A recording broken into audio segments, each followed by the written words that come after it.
নমস্কার, সবাই কেমন আছেন? আজকে বানিয়েছি শুক্তো। দেখুন আমি এখানে সব দেখিয়ে নিচ্ছি। এখানে আদা নিয়েছি, আমি ওখানে একটা ভাজা মশলা করে নিয়েছি। আমি এখানে সমস্ত সবজিগুলো কেটে নিয়েছি।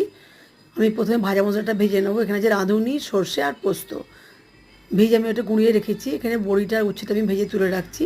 তারপরে আমি এখানে দিয়েছি আদা আর রাঁধুনি ফোড়ন দিয়ে সমস্ত বাকি সবজিগুলো আমি খুব ভালো করে ভেজে নিচ্ছি। খুব ভালো করে কিন্তু ভেজে নিতে হবে।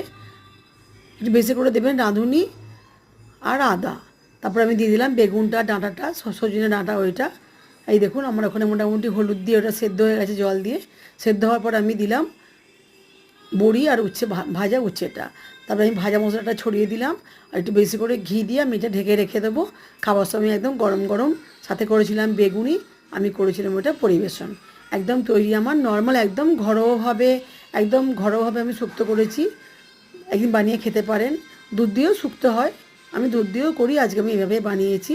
প্লিজ জানাবেন কেমন লাগলো। সবাইকে অনেক ধন্যবাদ।